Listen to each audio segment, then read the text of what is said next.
makapag-vlog, na busy kami, nakipag-meet up kami kay Insan June and Sophie Teves from California. Bumili sila dito ng bahay sa Metro Gate. Kaya kami ay neighbors na. Pero sa California pa rin sila titira. Dito parang bahay bakasyonan nila.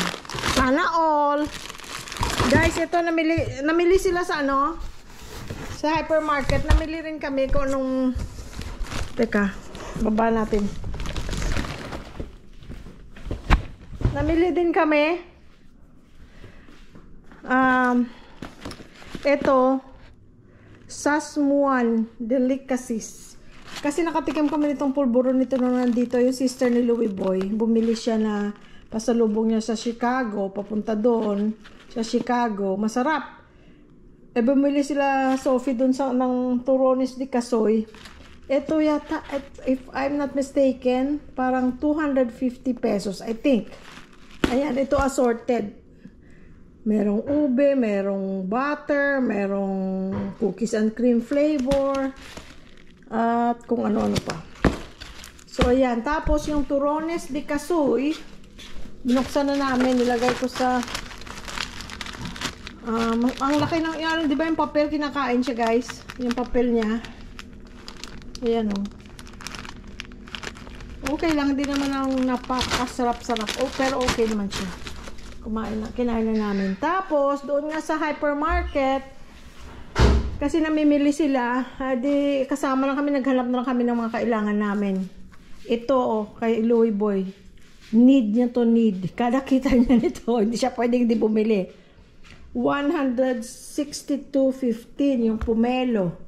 Yung saging ay naalis ko na yung ano, yung plastic niya, hindi ko alam. Yung saging, ito nakagaya dun sa Amerika na saging, oh.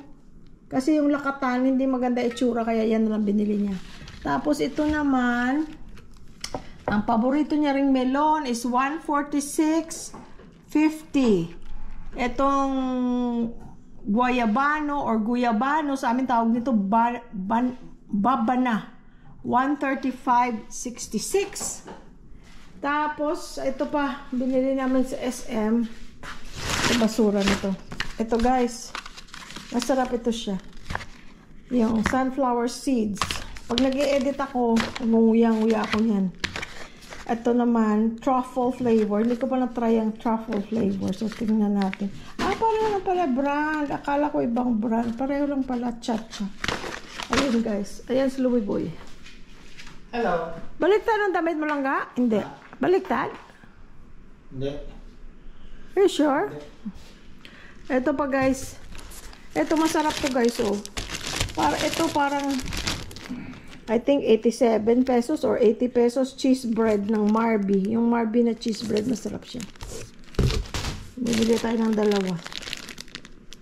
Tapos, boy bawang na butter flavor. Ang gusto naman ni Louie Boy, garlic flavor. Kakaubos lang namin yung malaking boy bawang na mula pa yun nung nandito yung mga bata. Sabi naman, ito na lang maliit. Kasi pag kumain ka, hindi ka maka-stock. Ito, I like nagaraya. Gusto ko rin na double flavor. Pero, minsan masyadong naaalatan ako. Kaya ito na lang. Original flavor. Tapos, maliliit ang binibili ko. Kasi kung malaki, hindi maubos ang isang kainan. At least ito, pag ganito, naubos ko. O, dalawa kami ni Louie Boy. Tapos, ito, Nido Oriental Style Soup. Yung dagdag ko lang kasi meron pa ako nito. Tapos ito guys, ang masarap talaga. So, hindi pa nakatry nito. Pag uwi nyo ng Pilipinas, bumili kayo nito, masarap. Kung mahilig kayo sa cheese cupcakes. Ito parang talagang cheese cupcake na yung binibake sa bahay. Parang homemade ang lasa niya. Sarap. Guys, nakakaubusan. Tawag nila dito Graham. Pero diba sa Amerika, graham crackers ang tawag. Graham crackers. Dito tawag nila Graham. Ito nagkakaubusan. Wala sa Robinsons. Wala din nung nandun kami sa another Robinsons. Naubusan din sila. Tapos wala sila yung malaking pack. Ito lang yung maliliit. Bumili ako kasi mga tao nauuso ngayon ang Graham na parang ginagawa nilang cookie ice cream. Yung kang Graham float, parang ganyan. Graham cake or whatever you call it. Tapos, dinidivide na nila. Binabalot sa foil. Tapos, binabalik sa freezer. So, gagawa ako guys para na ating ma-freezer. Kasi si Louie Boy mahilig sa mga ano tawag dito, mga ice cream. At least yun, matatansya ko yung gusto ko lang na tamis. Kuntian ko lang yung tamis niya. Ayun guys, so lahat ito, pati yung mga prutas, parang kakunti lang, 2,300. Mabilis lang din ang pera ngayon sa Pilipinas guys. Pero ganun pa man, salamat sa Diyos. Mas mura pa rin kumpara kung sa ibang bansa, di ba? $40. Pero parang mga $40, okay na rin kasi kung pupunta ka dyan sa Asian market, yung $40 mo, parang 3 pirasong kung ano lang. Parang kung kumain sa restaurant. So, yun ang ating nabili. Ngayon, liligpitin ko na to guys. Tapos, eto pala guys. Ang pasalubong ni June at ni Sophie at saka yung pinabili nating camera. Eto. Yan, pasalubong nila. Nakatikim na ako nito sa Costco noon. Ang sarap nito. May mga linga-linga. Masarap siya. Gusto ito sa cream cheese or sa cheese whiz. Pwede. Sarap. O kahit na sa mga jam, pwede rin. Kasi ito, hindi siya matamis. May alat-alat siya ng konti. Pero gustong-gusto ko yung mga, ay, yung tinapay na multigrain. Gusto ko yung ano niya, yung texture. Tapos guys, si June, kaya pala nagtanong, ito ba yung iniinom yung kape? Kasi binili niya rin kami ng kape. Exact same kape na meron kami, pero maliit lang yung sa amin. Ito guys, oh. Maliit lang. Yung binigay niya, laki-laki. Ito 105 cups, ito 210 cups. Ang laki-laki. Salamat! June and Sophie, maraming salamat. Ay, ito pa pala guys, ang binili kong ano, kanina sa SM Hypermarket. Naghahanap ako ng green tea na product of Korea or Japan. Wala akong makita, puro sa ibang bansa or Philippine made. May nakita kong isang box lang. Ewan ko lang kung naligaw lang siya kasi hindi ko na makita yung iba. Ito, Japan. From Japan. Hagiri green tea bags. May inom akong green tea with matcha na binibili ko doon. Kalimutan ko magpabili sa mga bata. Pero at least ito green tea. Gusto ko yung green tea. Tapos, ano pa? Ah, ito pa pala. So, yung kape. Saka binigyan nila ako ng dark chocolate. You know, I like dark chocolate. Thank you guys. Tapos ito yung pinabili namin. Maraming salamat sa inyo. June and Sophie. Pag tinignan mo sila guys, para silang hindi Pilipino. Para silang mukhang ano, mistiso at mistisa. Parang may mga Spanish na ano, na mamukha. Eto, nagpabili ako ng SD card. Kasi ang camera na pinabili ko, na kahit na creator combo siya, wala siyang kasamang SD card. Tapos, yung battery sa ating camera, na itong camera na to na ginagamit natin sa kaintuhan. Ito, yung battery niya, dalawang battery ko eh. Ayan. Sa dalawa. Ano na sila?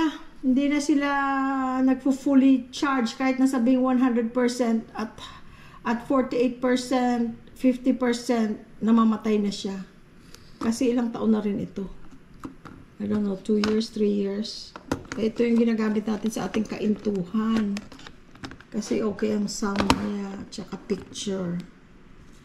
Right now, ginagamit ko GoPro pag nasa labas. Ngayon, ito yung extra battery doon. Bili ako. Tapos ito guys, nagbayad na kami sa kanila. Habang nandun pa sila, nag-Zelle kami. Para wala na tayong iisipin.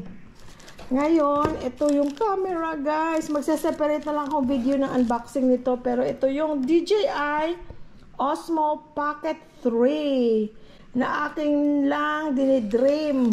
Ngayon, naging totoo na. Maraming salamat langga. You're welcome. Thank you. Yun lang guys, ang ating balita. Ga, Ah, paki-mention mo si see? si Bong at saka Oh yes! Bong and Ems from Redlands. Nanonood sila sa atin. Nabanggit ko na rin ito sa isa sa ating mga shoutout noon. Nanonood sila mula from Redlands, California. Na-meet nila yung kapatid ko kanina. Sabi ng kapatid ko, sabi niya nakakahiya pa ang dumi ko tingnan dahil kasi doon sa your Balinda, sabihin mo. sa Loma Linda. Malinda. Nagkita sila dahil tawag dito. Teka, nasaan ba ako? Yung kapatid ko at sister-in-law, meron silang Asian store. Meron silang Asian store, yung Mang Indo sa Redlands Boulevard sa California. Ngayon, nag-harvest sila ng mga lemon sa puno ng nanay nila, ng nanay ni Inday, Perolin. Tapos dinala nila sa market. Nung nandun sila, may nag-stop daw na kotse. Yung pala si Ems at saka si Bong. Tapos kinausap nila Hi si Bong, Gigi. hi Ems. Hello! Thank you. Nag-usap sila. Thank you sa full support, ha? Maraming salamat. Maraming Ano pa salamat. daw? Sabi ni Ems, naiyak-iyak pa daw siya kasi ang feeling niya kausap niya Nya tayo. tayo. Ilonggo ka rin pala, Ems. Nya kami. Oo, na parang feeling niya kausap niya kami. Yeah. Ayun.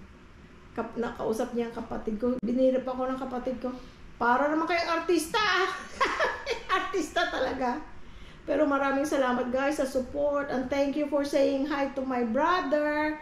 Na-appreciate niya rin na merong nagsusuporta sa aming YouTube guys. Maraming salamat. Thank you, friends. Thank you. Ayusin ko na yung mga kalat ko. Ayan, mga kalat. Ayan, ayusin ko na. Maraming salamat guys. Hindi na ako nakapag-vlog kanina. Kumain kami guys sa Toll House. Maraming salamat June and Sophie and Ann. Hello Ann. Yung nila pamangkin nila. Kumain kami dun sa Toll House guys. Ang kinain ko yung lagi ko in-order na beef ribs na may kanin. Tapos sila pansit. Sarapan sila, no? Sarap daw, no? Sarap. Oh, bukas naman, magpapaparlor naman sila. Sama kami. Masarap buhay sila guys kasi mga retired na rin sila tapos bumili sila dito ng bahay. Parang kami, binili ang bahay na hindi nila nakita. Kami naman nagpagawa na hindi namin nakita. Tapos yung bumili sila doon sa Blueprint Properties, yun ang realtor broker din namin. Maraming salamat guys sa panonood at sa pag-suporta sa amin. Thank you, friends. Thank you all. Thank you, Lord. Amen. We love you all.